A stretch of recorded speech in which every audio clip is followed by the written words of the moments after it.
Hello all. KDK software के YouTube channel में आपका स्वागत है। आज हम जानेंगे सेक्शन 112A के बारे में। जो कैपिटल गेन का सेक्शन है 112A, उसकी डिटेल हम सॉफ्टवेयर में किस तरह से एंटर करते हैं और इसके ऊपर किस तरह से टैक्स कैलकुलेट होता है। स्टार्ट करने से पहले आप वीडियो को लाइक करना और चैनल को सब्सक्राइब करना ना भूले। आज का हमारा एजेंडा रहेगा सेक्शन 112A से रिलेटेड डिटेल हम सॉफ्टवेयर में किस तरीके से एंटर करेंगे। हम जानेंगे फेयर मार्केट वैल्यू के बारे में, हम ग्रैंड फादरिंग कॉन्सेप्ट को समझेंगे, टैक्स कैलकुलेशन ऑन 112A इसके बारे में हम समझेंगे आज के सेशन में। स्टार्ट करने से पहले हम समझ लेते हैं सेक्शन 112A के बारे में। सेक्शन 112A इंट्रोड्यूस हुआ था असेसमेंट ईयर 1920 में। फाइनेंशियल एक्ट 2018 में सेक्शन 1038 को विड्रॉ कर लिया गया था। सेक्शन 1038 आपकी जो भी लॉन्ग टर्म कैपिटल गेन था लिस्टेड सिक्योरिटी ट्रांसफर के ऊपर, जो भी गेन था वो आपका एग्जम्प्ट होता था सेक्शन 38 के अंदर। इसको विड्रॉ करके गवर्नमेंट ने एक नया सेक्शन इंट्रोड्यूस किया, सेक्शन 112A। थोड़ी देर पहले हमने बताया कि आपका जो लॉन्ग टर्म गेन है वो आपका एग्जम्प्ट हुआ करता था सेक्शन 1038 में, लेकिन अब आपकी इनकम जो भी कैपिटल गेन से इनकम रहेगी लॉन्ग टर्म कैपिटल गेन पे, वो आपकी टैक्सेबल रहेगी। इसमें थोड़ा रिलीफ गवर्नमेंट ने दिया है, वो इस तरीके से दिया है कि इसके ऊपर जो टैक्स रहेगा वो आपका 10% रहेगा और 1 लाख तक, 1 लाख की इनकम तक, 1 लाख के टोटल गेन के ऊपर आपको टैक्स पे नहीं करना पड़ेगा। तो हम यहाँ पे इस तरह से बता सकते हैं कि 1 लाख तक आपका टैक्स फ्री रहेगा और उसके अबव जो इनकम है उसके ऊपर आपका 10% टैक्स कैलकुलेट होएगा। अब ये समझ लेते हैं कि सेक्शन 112A कहाँ पे एप्लीकेबल रहेगा या किस सेक्शन पे एप्लीकेबल रहेगा, या कौन से सिक्योरिटी आपके ट्रांजेक्शन है जिनके ऊपर 112A जो है वो एप्लीकेबल रहेगा।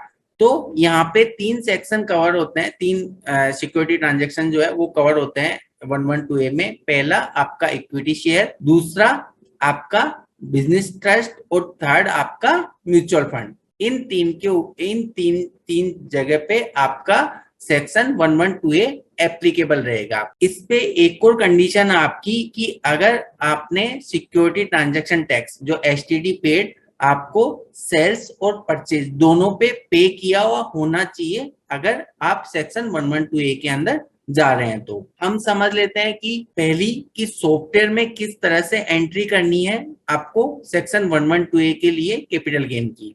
तो सॉफ्टवेयर में जो ऑप्शन दिया हुआ है आपको कि आपको सॉफ्टवेयर के ट्रांजैक्शन मेन्यू में जाना है, कैपिटल गेन हेड में जाना है, और जो हमने 3 ऑप्शन अभी बताए आपको, इक्विटी शेयर्स, म्यूचुअल फंड या बिजनेस ट्रस्ट, आप किसी एक में कोई भी एक सेलेक्ट करके डिटेल एंटर करेंगे।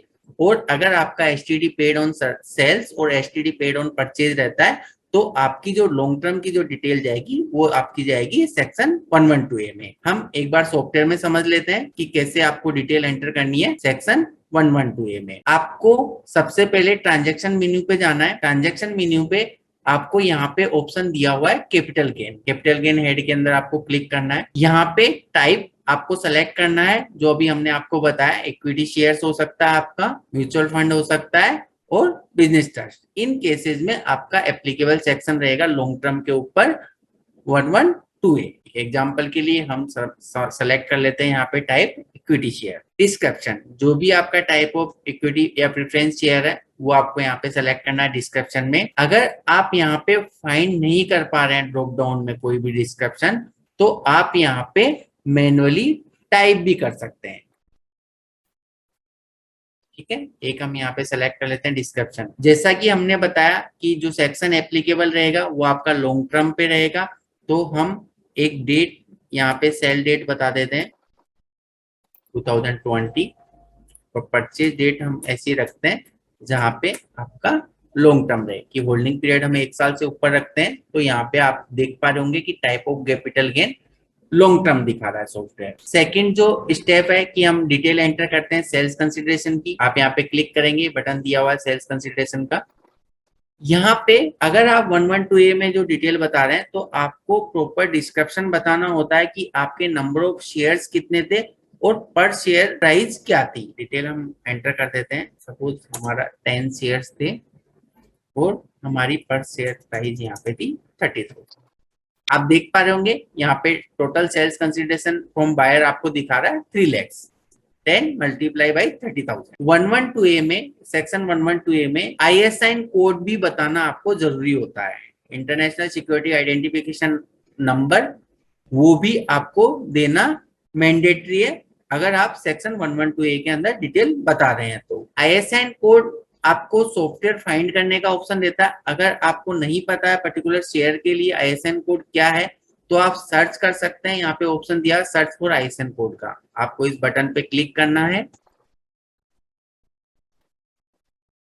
यहाँ पे आपके सामने एक लिस्ट व्यू होती है कि अगर आपको फाइंड करना है कि पर्टिकुलर किसी भी शेयर्स का ISIN कोड क्या रहेगा, आप यहाँ पे फाइंड कर सकते हैं। और जैसे ही आप डबल क्लिक करते हैं इसके ऊपर तो ये ISIN कोड ऑटो फिल कर देता है ISIN कोड वाले ऑप्शन में। आप यहाँ पे ISIN कोड मैनुअल एंटर कर सकते हैं, या सपोज कोई ऐसा सिक्योरिटी या शेयर ट्रांजेक्शन है जहां पे आपका ISIN कोड है ही नहीं, तो उस केस में एक प्री डिफाइंड फॉर्मेट है वो आप एंटर कर सकते हैं। आप देख पा रहे होंगे यहाँ पे आई नॉट अवेलेबल, ये आप यहाँ पे लिख सकते हैं अगर आपका ISIN कोड अवेलेबल नहीं है तो। ये एक एंट्री हमने कर दी है यहाँ पे सेल्स कंसिडरेशन की। यहाँ पे परचेज कॉस्ट में भी आपको ये बताना होता है कि आपकी एक्चुअल कॉस्ट ऑफ एक्विजिशन क्या था, मतलब आपने जो ये शेयर्स खरीदे थे वो आपने कितने में परचेज किए थे। सपोज मैं यहाँ पे बता देता हूँ 50,000 FME पर शेयर। FME पर शेयर आपका क्या क्या रहेगा, फेयर मार्केट वैल्यू, कि इन शेयर्स की 31 जनवरी 2018 को क्या वैल्यू थी वो आपको यहाँ पे एंटर करना जरूरी है। सपोज हम यहाँ पे एंटर कर देते हैं इस पर्टिकुलर शेयर्स की 60,000 यहाँ पे वैल्यू थी। अब आप देख पा रहे होंगे कि यहाँ पे नीचे कुछ कैलकुलेशन दी हुई है। हम यहाँ पे बात कर रहे थे ग्रैंडफादरिंग कॉन्सेप्ट की। आपकी परचेज कॉस्ट सेक्शन 112A में वो नहीं होती है जो जिस कॉस्ट पे आपने परचेज किया है शेयर्स को। इसकी कैलकुलेशन कुछ इस तरह से होती है कि सेल्स कंसिडरेशन जैसे हमने इसके जस्ट पीछे का जो स्टेप देखा था उसमें हमने बताया था कि 3 lakhs अपना सेल्स कंसिडरेशन था। एक्चुअल कॉस्ट कि आपकी एक्चुअल कॉस्ट कितनी है 50,000, और फेयर मार्केट वैल्यू जो अभी हमने आपके सामने एंटर की है 6,000 पर शेयर वैल्यू है, और 60,000 यहाँ पे टोटल शेयर्स है, टोटल वैल्यू है। 10 शेयर्स की 60,000 हमने यहाँ पे टोटल वैल्यू दिखाई है। पहला जो कंपेरिजन होएगा वो इस तरह से रहेगा कि सेल्स कंसिडरेशन और आपका फेयर मार्केट वैल्यू, इन दोनों में लोअर कौन सा है, मतलब कम वैल्यू किसकी है। तो हम यहाँ पे देख रहे हैं कि 60,000 आपका फेयर मार्केट वैल्यू है और 3 lakhs आपका सेल्स कंसिडरेशन है। तो इन दोनों में जो लोअर रहेगा वो आपका रहेगा 60,000। ये कंपेयर होएगा आपके एक्चुअल कॉस्ट से। एक्चुअल कॉस्ट आपकी यहाँ पे कितना है 50,000। एक्चुअल कॉस्ट और आपकी जो वैल्यू हमारी निकल के आई है जो लोअर था आपका सेल्स कंसिडरेशन और फेयर मार्केट वैल्यू में से, उन दोनों में से हायर वैल्यू कौन सी है। तो हायर वैल्यू आप देख पा रहे होंगे 60,000 और 50,000 में से हायर 60,000 है, तो आपकी परचेज कॉस्ट जो रहेगी वो आपकी 60,000 की रहेगी। एक एग्जांपल और समझ लेते हैं कि सपोज हम यहाँ पे इसको कर देते हैं 10,000। अब आप देख पा रहे होंगे कि यहाँ पे सेल्स कंसिडरेशन है 3 lakhs, एक्चुअल कॉस्ट है 50,000, फेयर मार्केट वैल्यू है 1 lakhs। हमने बताया सेल्स कंसिडरेशन और फेयर मार्केट वैल्यू ये दोनों आपको कंपेयर करनी है। इन दोनों में से जो लोअर रहेगा उस वैल्यू को आपको कंपेयर करना है एक्चुअल कॉस्ट से। उन दोनों में से जो हायर रहेगा वो आपकी परचेज कॉस्ट रहेगी। अब जैसे ही आप यहाँ पे ओके के बटन पे क्लिक करते हैं तो आप देख पा रहे होंगे जो हमारी कैलकुलेशन थी परचेज कॉस्ट की वो आपकी यहाँ पे 1 लाख रुपीज सॉफ्टवेयर दिखा रहा है। आप देख पा रहे होंगे यहाँ पे 3 lakhs आपका सेल्स कंसिडरेशन था, परचेज कॉस्ट आपका 1 लाख रुपीज था, और यहाँ पे टोटल गेन आपका यहाँ पे दिखा रहा है 2 lakhs रुपीज। यहाँ पे इंडेक्सेशन नहीं लग रहा है, फिर भी आप एक काम की अलाउ इंडेक्सेशन पे आप चेक मार्क हटा दी। 112A पे आपको इंडेक्सेशन का रिलैक्सेशन नहीं मिलता है। हम यहाँ पे इस एंट्री को सेव कर देते हैं। इसके अलावा अगर आपको और एंट्री करनी है, आप यहाँ पे सेम प्रोसेस है, आप यहाँ पे सेलेक्ट कीजिए, डेट ऑफ सेल बताइए, डेट ऑफ परचेज बताइए, सेल्स कंसिडरेशन बताइए, परचेज कॉस्ट बताइए और डिटेल को आप सेव कर दीजिए। अब जो डिटेल हमने सेव करी है वो आप कहाँ से व्यू कर सकते हैं, राइट हैंड साइड में व्यू समरी का ऑप्शन दिया हुआ है, आपको यहाँ पे क्लिक करना है। तो जो भी डिटेल आप हमने यहाँ पे एंटर कर रखी है इक्विटी शेयर्स के लिए, तो वो आपको यहाँ पे व्यू होती है। अगर आपको किसी भी डिटेल को एडिट करना है या डिलीट करना है तो आप एंट्री को सेलेक्ट कीजिए और यहाँ पे डिलीट का बटन दिया हुआ, आप डिलीट कर सकते हैं। आपको एडिट करना है एंट्री को, आप क्लिक कीजिए, आप सेलेक्ट के बटन पे क्लिक कीजिए और एंट्री को आप एडिट कर सकते हैं। यहाँ पे हम एक और ऑप्शन बताते हैं आपको कि अगर जो भी डिटेल आपने यहाँ पे एंटर की है वो स्टेटमेंट अगर आपको व्यू करना है कैपिटल गेन का, तो आप स्टेटमेंट ऑफ कैपिटल गेन पे क्लिक करेंगे। तो यहाँ पे जो statement of long term capital gain है या जो भी कैपिटल गेन आप यहाँ पे एंटर करते हैं वो स्टेटमेंट आपकी यहाँ पे जनरेट हो जाती है। यहाँ पे आपके जो भी डिटेल हमने एंटर करी है सेक्शन 112A के लिए, वो डिटेल आपको यहाँ पे दिखती है कि जो भी पर्टिकुलर था, शेयर्स का नाम, sale date, sale consideration, purchase date, purchase cost, और जो भी गेन या लॉस आपको यहाँ पे होता है वो आपको यहाँ पे व्यू होता है कैपिटल गेन स्टेटमेंट। अब यहाँ पे एक क्वेश्चन ये रहता है कि जनरली ये डिटेल एक या दो नहीं होती है, मतलब नंबर ऑफ डिटेल होती है आपके पास शेयर्स की, जो हमने बताया कि सेक्शन 112A में आपको हर शेयर्स की डिटेल बतानी होती है जो भी आपने सेल किया या परचेज किया। तो यहाँ पे जो डिटेल अगर आप चाहें तो एक्सेल से भी इंपोर्ट कर सकते हैं। हमने यहाँ पे एक्सेल का फॉर्मेट दिया हुआ है, आप देखेंगे यहाँ पे ड्रॉप डाउन पे यहाँ पे क्लिक करते हैं तो यहाँ पे एक ऑप्शन दिया है सीजी एक्सेल टेम्पलेट का, कि आप जैसे यहाँ पे क्लिक करेंगे कैपिटल गेन की जो स्टेटमेंट जो टेम्पलेट है एक्सेल टेम्पलेट, वो आपको यहाँ पे व्यू होता है। डिटेल एंटर करने से पहले आपको ये ध्यान रखना है कि आप जो डिटेल एंटर कर रहे हैं वो इक्विटी शेयर के लिए या म्यूचुअल फंड के लिए, आप उसी सीट में डेटा एंटर करें जिस ट्रांजेक्शन की डिटेल आप सॉफ्टवेयर में इंपोर्ट करना चाह रहे हैं। कि सपोज हमने इक्विटी शेयर सेलेक्ट किया, यहाँ पे डिटेल आपको इस तरह से बतानी है, description, date of sale, date of purchase, sales consideration, STD paid. हम जैसा हमने आपको बताया कि एसटीडी पेड सेल और परचेज दोनों ही केस में आपका यस रहेगा और इंडेक्सेशन आपका नो रहेगा। लिस्टेड सिक्योरिटी है आपका।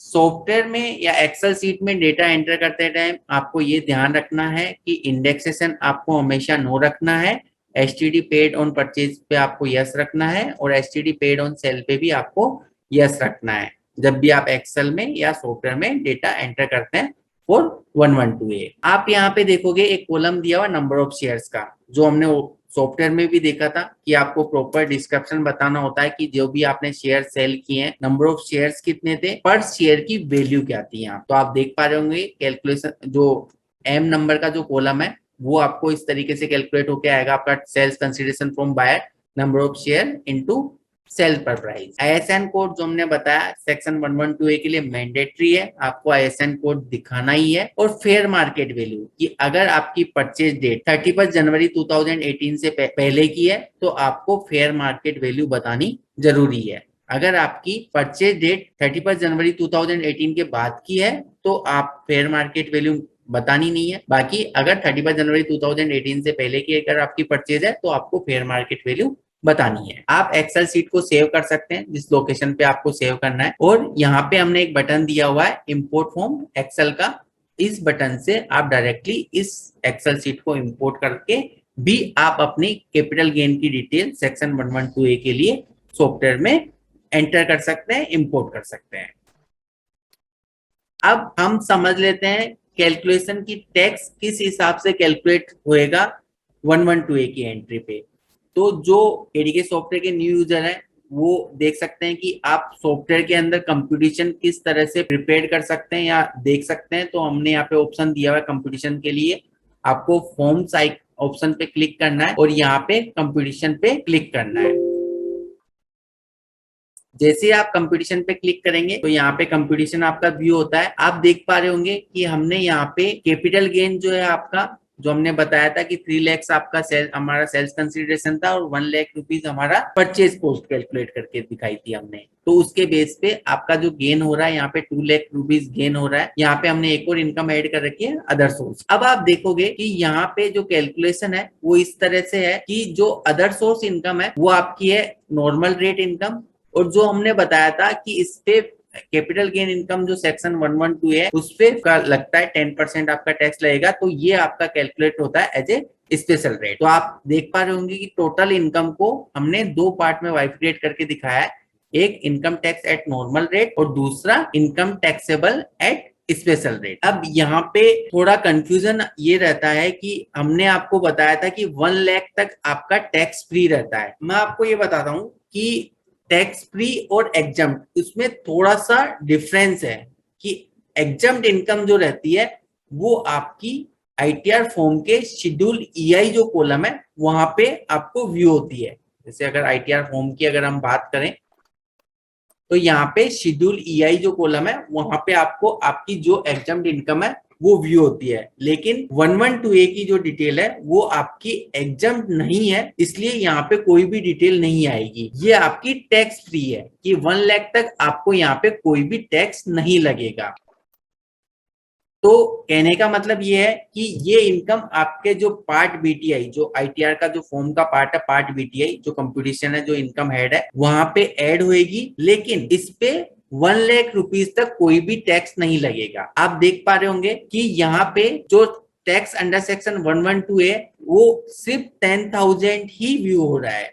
10,000 किस हिसाब से आ रहा है आपका कि 2 लाख माइनस 1 लाख, कि 1 लाख तक आपको कोई टैक्स नहीं लगा है यहाँ पे, और जो बची हुई इनकम है 1 लाख उसके ऊपर 10% के हिसाब से यहाँ पे टैक्स आ रहा है 10,000। अगर हम इसको आईटीआर में देखें, जो हमारे न्यू यूजर है उनको बता दूं कि यहाँ पे लेफ्ट हैंड साइड में आप देख रहे होंगे एप्लीकेबल फॉर्म आईटीआर 3 दिखा रहा है।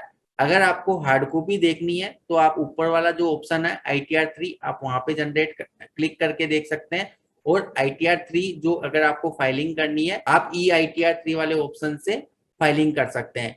इसका कंप्लीट डेमो या वीडियो देखना है तो आप हमारे पहले उसमें आप देख सकते हैं, उसमें हमने कंप्लीट ट्रेनिंग बताई थी कि किस तरह से आप आईटीआर 3 जनरेट कर सकते हैं सॉफ्टवेयर के थ्रू।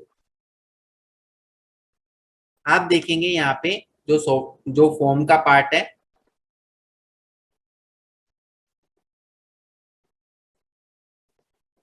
पार्ट बीटीआई, तो हमने आपको बताया था, आप देख पा रहे होंगे यहाँ पे जो इनकम है वो पार्ट बीटीआई मतलब इनकम हेड में इनकम आपकी ऐड होएगी, एग्जम्प्ट नहीं है इसलिए आपकी इनकम हेड में ऐड होएगी पार्ट बीटीआई में, लेकिन इसके ऊपर जो टैक्स लगेगा इससे जस्ट थोड़ा सा नीचे आप देखेंगे पार्ट बीटीआई में जहाँ पे आपका टैक्स दिखता है वो आपको यहाँ पे व्यू होएगा। आप देख पा रहे होंगे यहाँ पे स्पेशल रेट इनकम टैक्स आ रहा है 10,000 रुपीज।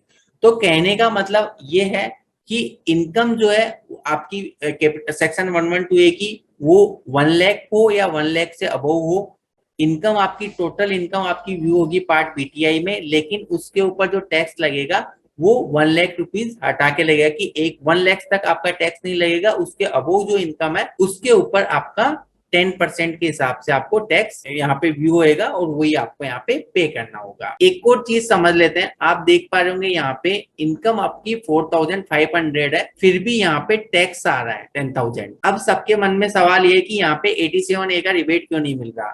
तो ये ध्यान रखना हमारे हम सबको कि 112A की इनकम के ऊपर आप 112A की इनकम पे आपको 87A का रिबेट नहीं मिलेगा, और इसके ऊपर जो टैक्स कैलकुलेट होएगा वो 10% के हिसाब से रहेगा, और आपको जो इसके ऊपर जो टैक्स फ्री जो इनकम टैक्स फ्री रहेगी वो आपकी 1 लाख तक रहेगी। आज के सेक्शन में हम 112A के लिए जो डिटेल है वो आपकी सॉफ्टवेयर में इस तरह से एंटर करते हैं। अगर फिर भी आपको प्रोसेस और समझना है, केडीके सॉफ्टवेयर की साइड ओपन कीजिए, यहाँ पे नॉलेज बेस सेक्शन पे जाइए,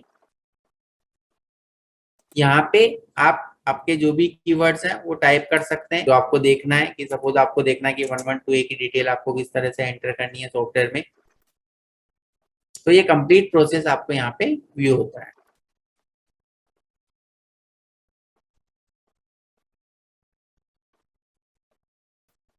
सो थैंक यू ऑल, उम्मीद करता हूँ आपको हमारा आज का सेक्शन 112A से रिलेटेड वीडियो आपको पसंद आया होगा, और आप चैनल को सब्सक्राइब जरूर कीजिए ताकि जो भी हमारे नए वीडियो है उनके नोटिफिकेशन आपको मिलते रहें। केडीके सॉफ्टवेयर के कंप्लीट डेमो के लिए आप वीडियो के डिस्क्रिप्शन में दिए हुए लिंक पर क्लिक करें। Thank you.